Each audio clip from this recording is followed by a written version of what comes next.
Chapter 8. Game Time. Vision blurred and head spinning. Brian awakens, strapped to a medical table. Dr. Smith stands over the boy, hooking the last of multiple hoses and tubes into his veins. More sedatives. He's starting to come to, Dr. Smith says, ordering Lynn to inject Brian with a powerful tranquilizer. The biosuit is fully charged, Hayanaro says, looking up from a computer screen. All systems are green and just awaiting your call. A surge of electricity runs through the floor, knocking both Lynn and Dr. Smith off their feet and erupting Hayanaro's computer into a series of small explosions. Lynn looks down to see that she has fallen on the syringe containing the tranquilizer. She chuckles before her head falls forward and she collapses out cold. "We're under attack," Shesta shouts, instantly transforming. Rick hovers above them, the suit converting his energy into a fuel for propulsion to keep him aloft. The armor protects him from light attacks, and the systems keep his parasite regulated so that he can control how much and when it activates. He scans the room, sensing Yamura, after a few seconds, and concentrates his energy into a solid bolt of lightning that heats the door and gives the Sakari the only signal he needs. Jake switches to Yamura, releasing his energy out into a two-handed pulse that blasts the door onto several approaching guards, crushing them. "All that stands between you and your freedom is them," Yamura shouts to the rejects. "Claim that freedom." The most transformed of the rejects dash through the opening, cutting down guards with their oversized claws. Blood sprays into the air, and bodies fall in every direction. After the initial surprise, the other guards raise their rifles and begin to open fire on the uncontrollable creatures. Yamura targets the nearest gunman, cutting open their throats with his own claws after first initiating Seal Acelaire. Another guard approaches him from behind, but he pivots, shoving his hand through his chest. As the guard falls, Rapture stands directly in front of him. "This shall be our final meeting," Yamura says, grinning. The thought of another fierce battle with a skilled warrior gets his excitement up. "I have taken you down 3 times. Number 4 will be no different." Yamura springs forwards, charging a Basaia energy blast midair and pivoting to launch the attack into Rapture's face as the mutant lunges. Rapture stumbles, temporarily blinded. Yamura lands and turns, driving his right foot deep into his sternum and feeling the bones crunch on impact. "You'll pay for that," Rapture hisses, coughing up a mouthful of blood. Yamura spreads his arms out, creating a line of 6 Basaia orbs to hover in front of him. Before Rapture can react, Yamura sends the energy into him in a barrage. The blasts detonate one by one, tearing large chunks of flesh from the reptilian warrior. Rapture drops to his knees, panting as smoke rolls off his chest. Yamura's attention diverts behind himself for a second, sensing the deaths of 3 more rejects and another 2 guards. At this rate, the rejects will neutralize enough of the security that we'll not have to deal with stray gunfire for much longer, Yamura says. "You need to finish off Rapture before his healing factor kicks in," Jake says. Dr. Smith is back on his feet, trying to bring up another computer to take the place of the one earlier destroyed, in order to finish the process of activating the virtual biosuit. Hayanaro pulls out his phone, calling Raven for reinforcements, but a surge of energy detonates the device in his hands. Hayanaro shouts in pain as the explosion leaves his right hand raw and burnt. 2 rejects run at Dr. Smith, but are brought down by Deborah, using her parasite's ability to control minds. "Finish it," she shouts. "If Rapture can't handle our enemies, then our only hope lies in getting my son in that suit and getting it operational. The microchip will be linked to our systems, and we'll be able to make him do whatever we want, so get it done." Dr. Smith grabs the chest plate of the biosuit, prepares to attach it to Brian. But a stray blast of electricity surges the boy awake. Brian sits up suddenly, breaking free of his restraints. Before he can respond, Dr. Smith is hit across the face and sent spinning across the room. Hainaro rushes the table, but Brian's superior speed allows him to get behind the large man and drop him to the floor with a single kick. Brian looks up at the boy, who has saved him not once, but twice. "Who are you?" "We've got to get going. Your father's waiting for us," Rick shouts, electrocuting two guards who try to get a closer shot at him from the catwalk. "Or would you rather stay here with these guys?" With distractions all around him, Victor Silva quickly shoves a flash drive into the main computer terminal and begins to download all of the project data. A reject snarls behind him, saliva dripping from its jaws. Silva turns, shooting the creature through the eye and killing it without a second thought. He replaces his gun into his waistband and returns his attention to the data. "Without the element of surprise, you are not nearly as impressive," Yamura says, slashing his claws down across Rapture's neck. Blood sprays from the mutant's severed jugular, and he thrashes around in agony as he bleeds out. Healing will not restore that much lost blood. "Don't take any chance," Jake shouts. "Finish him off." Yamura pivots, slashing the cut deeper and extending it all the way across his neck until his head drops back, attached by only a few small tendons. Blood sprays upwards like a demented water fountain, and Yamura smiles, walking out of the building. Antonio Khan arrives at the isolated warehouse facility to find only Dr. Smith, Deborah, Hainaro, and 3 guards left alive. "What the hell happened here?" Khan growls, looking down at the bodies of dozens of dead rejects and his own security operatives. "The same person who defeated the crew attacked us. He broke the Sakari and the rude boy free," Hainaro says. Khan slaps him across the face, drawing a line of blood from the larger man's nose. "How dare you fail?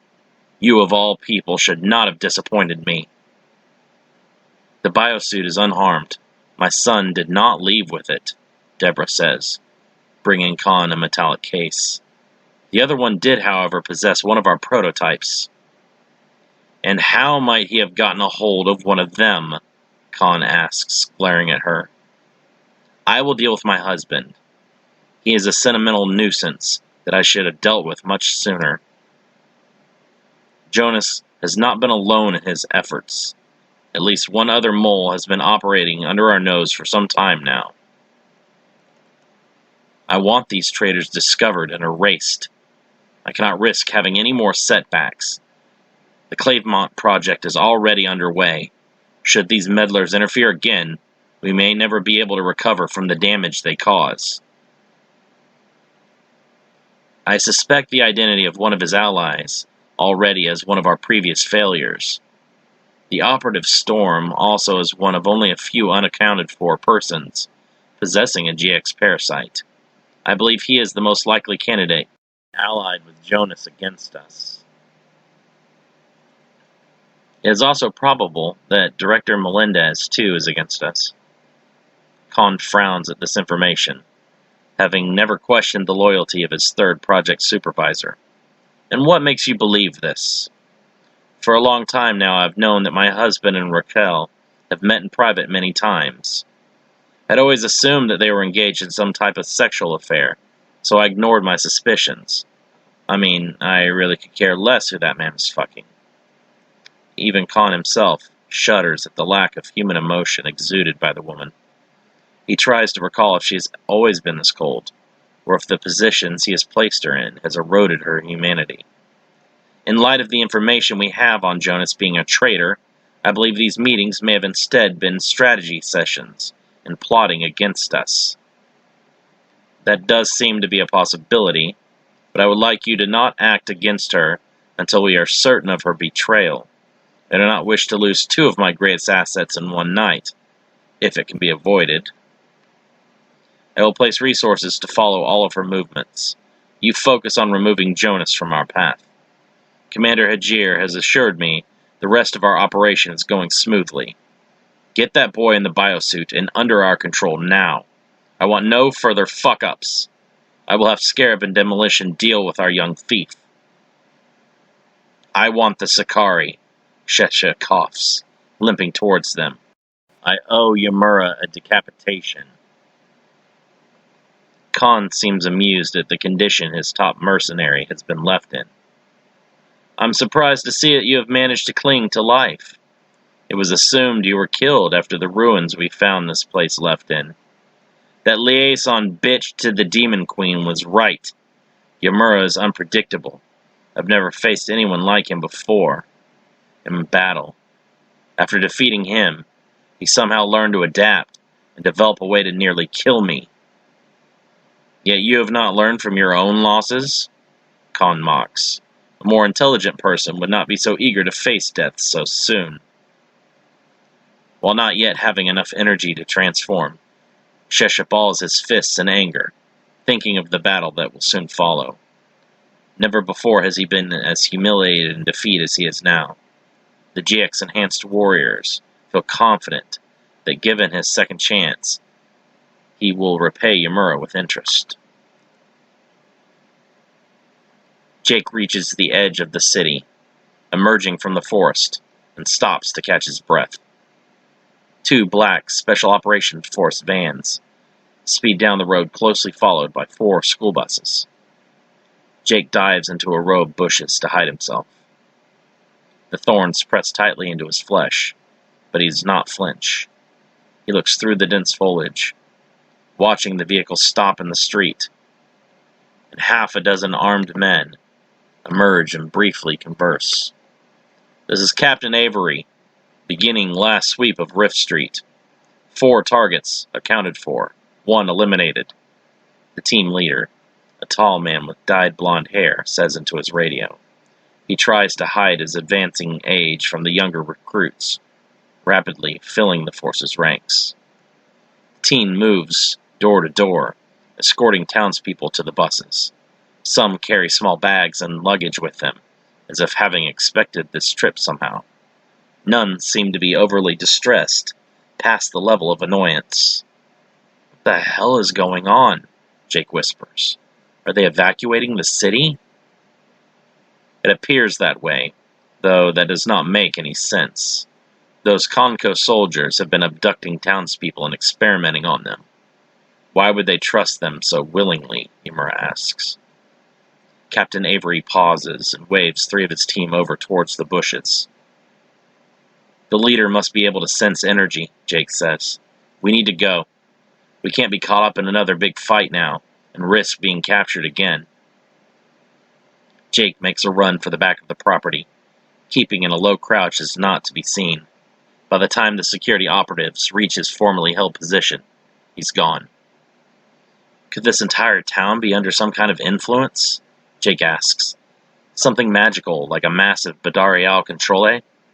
He surveys his surroundings, finding himself stopped at the very edge of the residential subdivision of the city. Ahead of him lies the ghostly business district.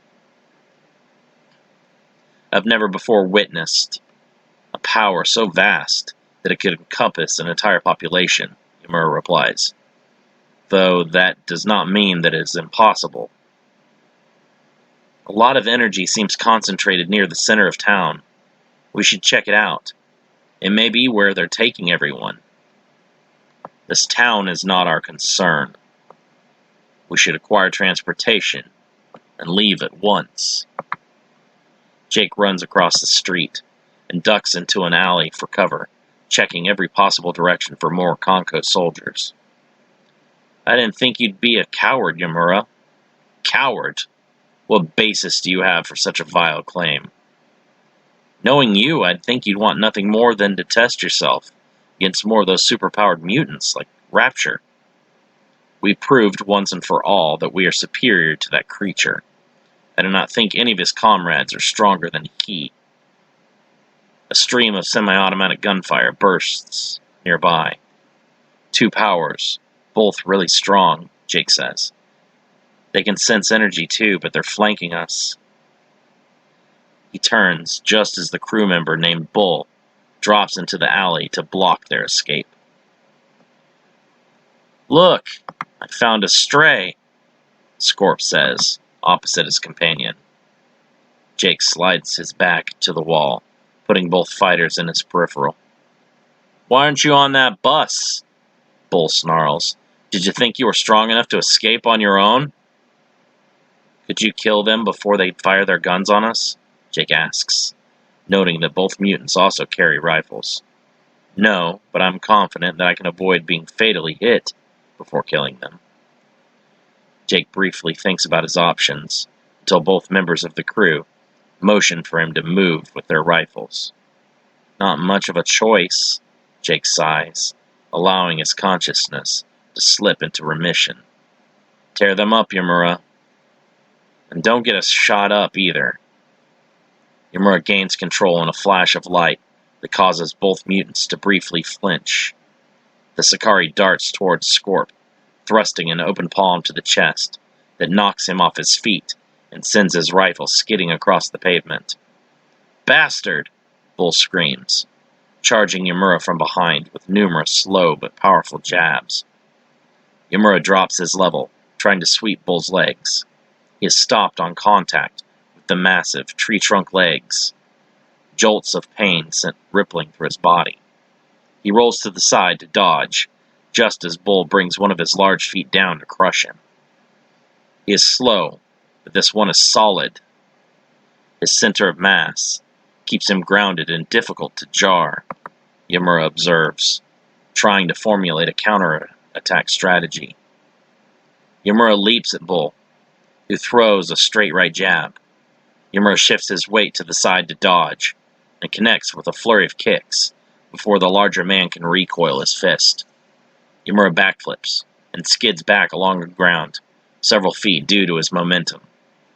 "Little pest," Bull growls, wiping a trickle of blood that appears from his nostrils. "I'm gonna tear you apart." Scorp is back on his feet, grabbing his rifle and raising it towards Yamura. "Basa ia!" Yamura shouts, throwing his arm to the side and knocking Scorp out into the street with a burst of black-colored energy. The fighter moans, trying to crawl to his feet in pain. Bull roars loudly and shakes in anger, causing the parasite in his blood to metabolize energy at a rapid rate. Yamura feels the shift in his aura and prepares for a hard battle ahead. He is increasing his internal body temperature, as well as his muscle mass. It's the parasite they try to infect us with. It somehow boosts their strength and causes their bodies to mutate to cope with the strain of increased energy, Jake says. Bull's tactical armor splits as his muscles double in size, and he grows both wider and taller simultaneously. His skin manifests scales, which harden into thick plating. Pectorals, resembling armored couch cushions, rise and fall as Bull's body is under an enormous physical strain, and he breathes heavily. "Time to die, pest," Bull growls. His voice booms as if emitted from a loudspeaker. As Yamura bends his knees in preparation to move, Bull claps his hands together, sending a powerful shockwave forwards. Yamura is pinned against the alley wall and cannot move in time to avoid the fist, which crashes into his chest with mock force. Blood and saliva erupt from Yamura's mouth, a painful, fiery sensation overwhelming him, as it feels as if his entire skeleton is caved in. The alley wall explodes behind him from the force of the impact, and Yamura crashes down among the rubble. The Sakari's eyes bulge, and pain becomes his every thought. Bull grabs his arm and slings him into the opposite wall, bringing it down with him. Again, the former general of Central Averno's army screams in agony. Bricks topple onto Bull, but he barely notices the debris as it bounces off his thick hide. He reaches down, lifting Yamura by the top of his skull. "Not so tough now, huh?" Bull laughs. Yamura fights to remain conscious. Despite the overwhelming pain, he knows that Jake will stand no chance of surviving should he pass out. If that happens, they will both die. Bull begins to flex his forearms, which sends constrictions through his hand that tightens his vice grip on Yamura's skull. He continues to laugh, drowning out Yamura's screams. Scorp regains his composure, standing back up to his feet once more. Blackened scorch marks cover his hands, arms, and chest. His rifle lies several melted pieces on the street. "Kill this asshole so we can head over to the stadium and check in with the others," Scorp growls. Bull squeezes tighter, causing Yamura's screams to intensify. "Hear that? It's time for you to die, runt." Yamura slowly raises an arm, bringing it close to his opponent's grinning face. It's apparent that the act of keeping his arm aloft requires an enormous amount of focus and energy at this point, by how much he is shaking.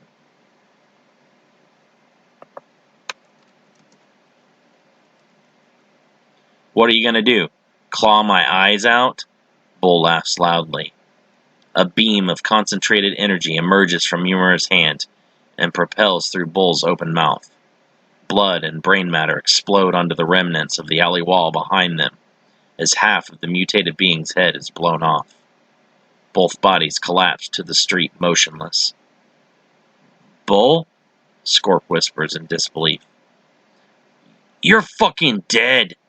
he screams as the reality of the moment finally sets in. Scorp's increased emotions stimulate his parasite, and it mutates, pushing his body into its transformed state. A hooked tail emerges from his back.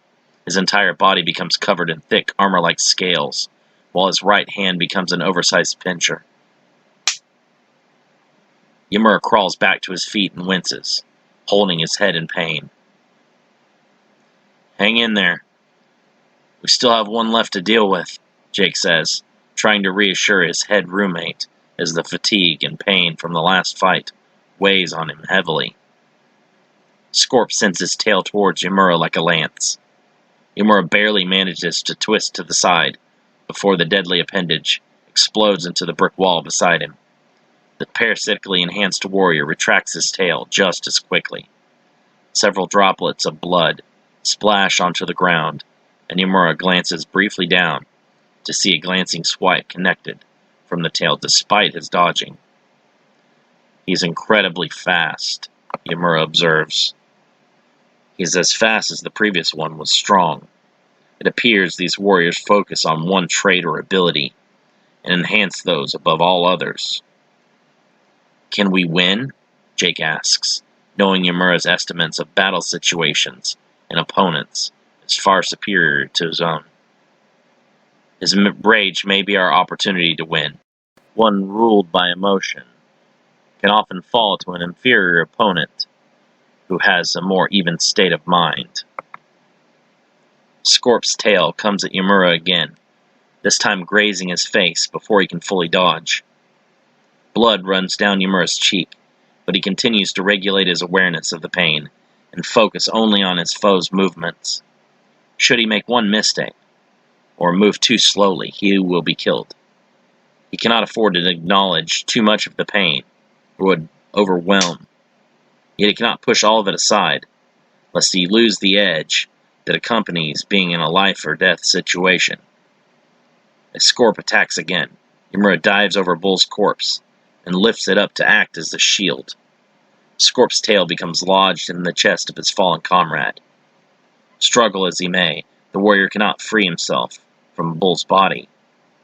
Yamura pushes Bull onto Scorp and sweeps his hand across the ground as he comes up in a run, smashing a handful of the dead mutant's brain matter into his comrade's face. Yamura twists to the side and rolls, coming up in a sprint towards the alley. Scorp screams enraged, his aura erupting in a violent cyclone. A threshold of tolerance is broken by Yamura's ultimate taboo insult. With a second's lapse of concentration, Yamura reaches the street just as Scorp realizes he has made an escape. Whipping his tail out, Scorp catches Yamura across the jaw and spins the Sakari in the air before being hit a second time in the chest on the recoil. Yamura hits the street hard and shakily lifts his head, barely conscious.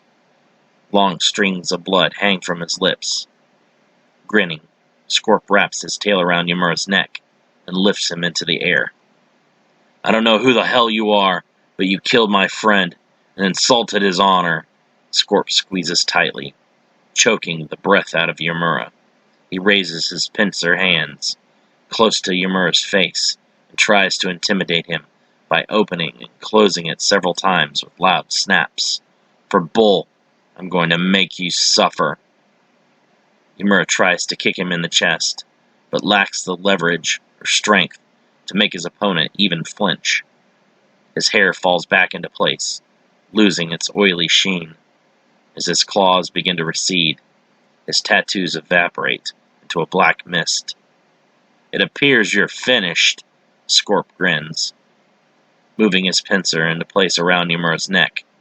A flash of blue light erupts from within the teenager, stunning the mutant and pushing him back. Now in control, Jake ducks his head just as Scorp clamps his pincer shut. The GX warrior screams in agony as he severs his own tail in a fountain of crimson. Jake drops to the ground and again runs as fast as he can away from his foe. "You can't run! I'm gonna rip your fucking head off!" Scorp screams, darting off in pursuit. Jake skids to a stop, pivoting and driving all of his momentum into his opponent in a devastating uppercut to the jaw. Scorp is lifted off the ground and falls back onto his head. Blood spreads out around the warrior as it leaks from his ears and mouth. Jake does not wait to see if he is still alive and vanishes into another alley. "We have wasted far too much time and energy here. We should flee this town while we have an opportunity," Yamura whispers. His avatar's faint, but once again regaining enough strength to manifest within Jake's mind. Jake feels guilt at his relief in hearing Yamura's voice. Despite his hatred and fear of the Sakari, he's come to rely on his experience and power in order to survive. Choosing quickly as he runs, Jake turns to the left down a side street and makes a desperate sprint back down another alley parallel to the first. His feet pound against the street, propelling him to the next street, where he cuts left and then right in an attempt to make his way across town and avoid any other mutants like the ones he's been encountering as of late in this hellish place. Deep down, he feels that he should hunt these creatures and eliminate them. He may be the only person capable of doing so, yet he pushes these thoughts aside and continues to run. The knowledge of his own limits and self-preservation trumps any notions of honor or pride. Brian reaches the football stadium, finding it eerily silent. At this time, the cheering fans should be in a ruckus, motivating their young champions towards their victory. Instead of filled bleachers of screaming fans, a single soul is not visible anywhere. The parking lot is full of vehicles, and this causes Brian even more alarm. The people were here, but now are gone someplace else. What's going on here, he wonders. Where is everyone? Brian freezes in his tracks, stopped by a slight discomfort in his head. A buzzing feeling moves behind his ears and down his neck, as now he feels a sharp and painful pinching sensation. What is this feeling? He wonders, his senses spinning. He moves behind a parked car, just as two figures move into the stadium with great speed, glowing contrails of energy flashing behind them. "That punk-ass kid is here somewhere," Scarab says, tapping the side of his visor and scanning the area for vital signs. "I know I saw him headed in this direction." Stop relying on that piece of junk and use your own damn gifts, Demolition growls, closing his eyes and taking deep breaths before reopening and allowing them to go out of focus and perceive energy. After a moment, he shrugs. Little shit must not be strong enough to sense. He triggers the GX parasite in his blood just enough to mutate his hands into oversized claws, which he uses to systematically lift and toss cars aside one by one. Brian crawls under the nearest car and out the other side, just as one of the vehicles flipped by Demolition lands on the last one he had used for cover. "Did you see that?" Scarab asks. "I think I just saw someone near your position." Keeping low and quiet, Brian tries to stay hidden from the two mutants. From above, Scarab scans the area below, hoping to spot their prey. With the town undergoing a forced evacuation under the supervision of Commander Hajir, it is up to the parasitically enhanced operatives to collect any who may have strayed from procedure. "See anything?" Demolition shouts up to his partner, crouching to look beneath another car. Scarab shakes his head. "Whoever it is, their energy is so low I can't even pick them up. Must be a child or something." "A kid? How'd the commander miss a kid?" "Easily. A kid is small. They can hide almost anywhere. And since they possess next to zero fighting aura, they're impossible to sense." Demolition flips a car over, pooling parasitic metabolism into his hand and the muscles of his arm. The car crashes onto a lifted truck, and the windows explode outward on impact, as well as bursting the tires. Brian covers his mouth with both hands, trying to suppress his surprised gasps. "Well, if I accidentally squish the kid, I'm gonna blame it on Haji." The parasite sends into Brian's mind images of him fighting against both Scarab and Demolition in furious combat. The Conco operatives are taken out, and Brian is left victorious. He sees a crowd of people cheering as the forced evacuation is thwarted, and they are able to offload the buses. Cheerleaders run up to the hero, sweeping him up in a whirlwind of kisses of gratitude. Butch Harper comes over to him and begins to say something, but Brian punches him into the face and sends him flying across the parking lot. Brian's father is also there, smiling. Standing beside him is Deborah, who is also seemingly happy for once. Both parents beam with pride. Brian is confused by the flood of images being shown to him by the parasite. He does not realize that subconsciously he is somehow still resisting giving the parasite full integration of his body's systems. An image of himself with massive, hulked-out muscles is overlain in the teen's mind. He wonders where the random thought originated, and why at a time when he can ill afford to lose concentration. Again, he sees his steroid counterpart, before seeing himself as weak and frail. It appears that the slightest breeze would snap this version of him in half. The scrawny Brian vanishes, and is replaced with the muscular version. The image of him strapped to the table, struggling as scientists approach him with syringes, next appears. Once again, he is shown the weak Brian, followed by the muscular form. The parasite can give me strength, Brian wonders, trying to decipher the image speak. Confetti explodes in Brian's mind, along with game show buzzers and fireworks. The GX parasite cannot yet speak with him in any way other than pictures or sounds from his own memories. Ducking into the locker rooms, Brian leans against the wall and tries to calm himself and catch his breath. Those guys are monsters, just like that lizard guy in the factory, and the one with the black hair and claws. How do I get myself out of this bizarro world? He experiences another strange sensation, compelling his attention towards the door outside. They're coming in here to look for me soon. Maybe those guys at the factory sent them here to bring me back. Brian glances over to see the school's mascot uniform, a red and blue caped figure with an oversized head, large black mustache, and feathered hat, lying beside him on a bench. You can kill them. Brian hits his head on the underside of the car he is beneath as the voice startles him. The voice is broken, made up of fragments from Brian's own memory. "Who are you?" Brian whispers, praying that mutated warriors don't hear him. "If you were to embrace my help, together we could stop them both. They don't know who you are.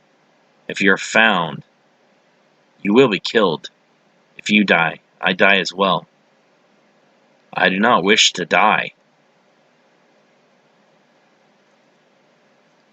Jonas Rude paces back and forth, nervously awaiting news of his son. Working with Rick Swanson, a former GX Parasite test subject, he had hoped to have thwarted Khan's plans for Clavemont, long enough for them to move against him with greater force. Instead of this outcome, the enhanced operatives known collectively as the Crew have taken his son Brian against his will to Khan's Hidden Force laboratory.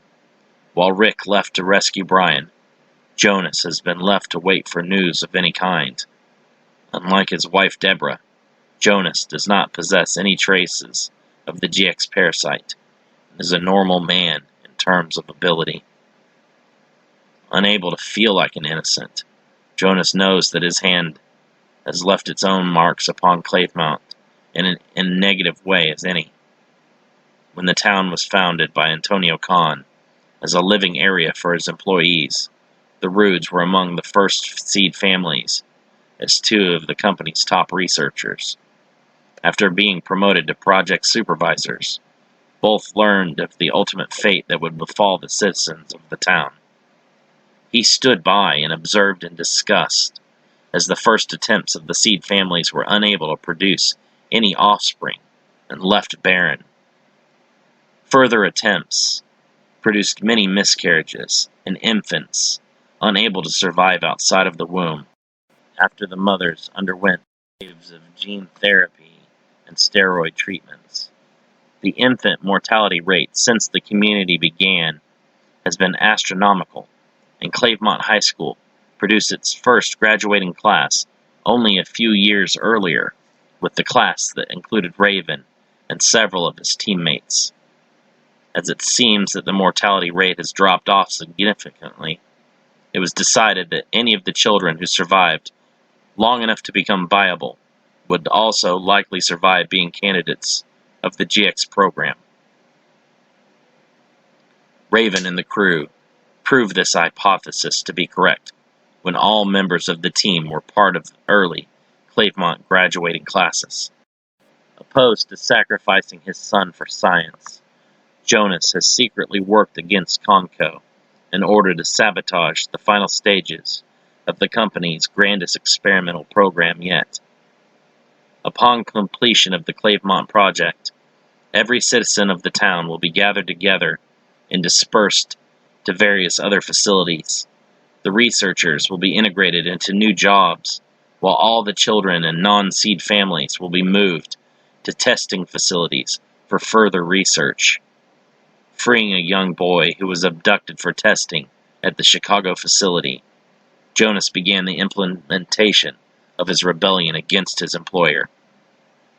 Successfully bonded to the GX Parasite, but avoiding the conditioning and obedience training that follows, Richard Swanson was given the ability and the opportunity to fight back against the monsters that tore his family apart. Separated from his younger brother, Rick has used every attack against Conco to further his search for him. "Where's Brian?" Jonas asks, as Rick appears on his lawn out of breath. "What happened?" Rick slowly shakes his head. "I couldn't stay any longer to see how it ended. I made sure that your son was freed, but Rapture and the others attacked. I was separated and never saw him afterwards." "You left without him? You said you'd save him!" Jonas shouts, grabbing Rick by the shirt and pushing him up against a support beam that holds up the porch. I didn't have a choice. If I'd stayed, I would have been killed. Even I can't beat Rapture with the full support of the crew behind him. Jonas backs away and tries to calm himself and regain his composure, hoping for the best. What about the Sicarii? Was he set loose on them as planned? Rick nods. He didn't waste any time tearing into Rapture and the others. If your son lives, it's likely due to him. And the virtual biosuit, was it destroyed? That was your plan? Rick asks, laughing. Save your son and destroy the biosuit? Jonas backs away, the deception beginning to collapse, using the power of the GX parasite to alter her appearance and even her voice. Deborah Rude is soon standing before her husband, rather than the boy he once helped save. You, Jonas whispers in confusion. You've experimented on yourself that much? I've had a mastery of the GX parasite for years. The bonding has blessed me with the ability to alter and control the thoughts and actions of any who are present within my space. I can even make you believe you are speaking to someone else entirely. As you have seen. She smiles a devilish grin. I took a gamble that your ally was our rogue operative, Storm. But now I see that my assumption was correct, as usual. Terrified of his wife's power, Jonas runs inside of the house in an attempt to get away from her, and beyond the space of her parasite's controllability. Deborah only continues to smile, slowly following him inside of their home. Do not go out the back door, Deborah orders, stopping Jonas dead in his tracks. The man's body struggles to move, but he can only shake against her control. Go into the kitchen. Her words command his muscles, forcing him to act against his own will. Despite fighting its control with every fiber of his being, Jonas has marched into the kitchen as commanded. Take the toaster. Upstairs. Fill the bathtub with water. Plug the toaster in. Take it into the bath with you. No, Jonas cries, taking the appliance into his arms and slowly walking towards the staircase. Don't make me do this! Sentimental fool, Deborah says, feeling no emotion towards her husband's impending demise. Did you honestly believe our union was for anything more than the purpose of my own experiments? You may be far too emotionally attached, but you have always been a brilliant scientist that I've respected. Together, I'd hoped that our offspring would gain an enhancement of our combined intelligence. You have far outlived your usefulness, and it's time that I ended our relationship permanently. Goodbye, Jonas, Deborah says as her husband walks upstairs and towards the master bathroom.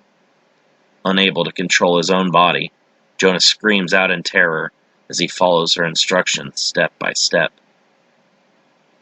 The lights dim for several seconds before returning to normal, and Deborah removes her cellular phone from her pocket.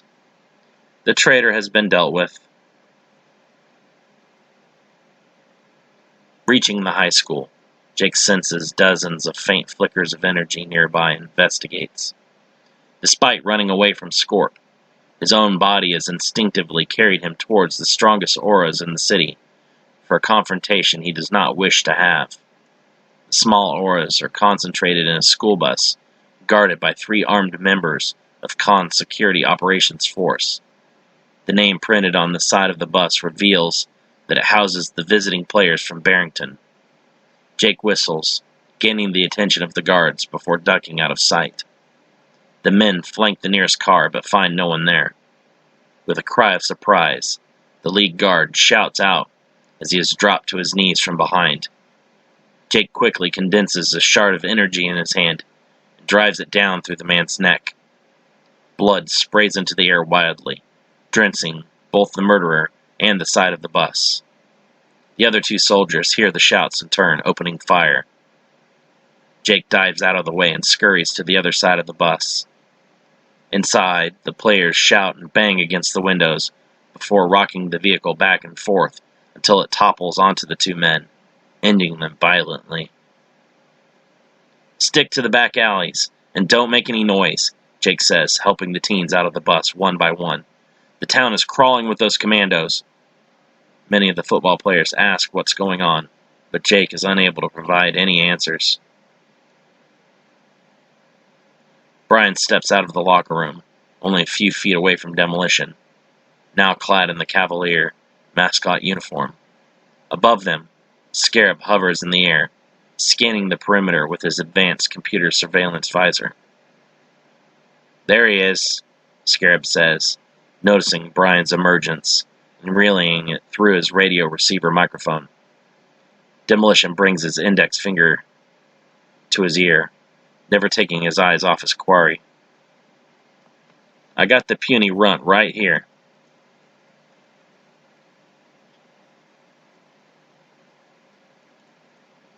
Going against every bit of logic he's accumulated over the years, Brian runs directly at the large man, assailing him with a flurry of punches from every conceivable angle of attack.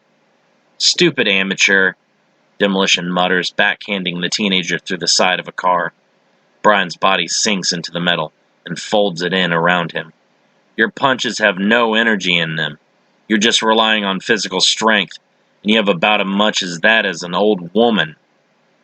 He grabs Brian by the front of the costume and pulls him free of the car before headbutting him right out of the fabric. Brian hits the pavement and rolls, the last tatters of the mascot costume falling off. Every part of his body screams at him, with pain the likes of which he has never before experienced. I can't believe Khan is wasting his time on this snot-nosed weakling. Demolition grabs a car by the fender and swats Brian like a golf club, sending him high into the air. Barely conscious, Brian is unaware of the tree canopy as he crashes down through it, nor the ground as it rushes up to meet him. All that he is aware of is the pain and the spreading darkness. Our orders are to bring him in alive, Scarab warns as Demolition leaps into the air and lands beside Brian with a heavy crash. Shut up and let me have some fun, he says, lifting Brian up by an arm. The boy's body is limp and covered with bloody scratches from the tree limbs. If he's so damn special, he won't die so quickly. Jake makes his way through the parking lot, where he spots Brian being manhandled by a large African-American soldier. He also notices the oversized and transformed features of his arms and legs as energy is focused into them. That guy's from the factory, Jake whispers. He's the one they were experimenting on. And he's going to die, what of it? Yamura asks, disinterested. If he's against those mutants, then he's an ally, and I can't let them have their way with him. We're going to need every extra fist we can get a hold of in this fight if we want to survive, Jake says.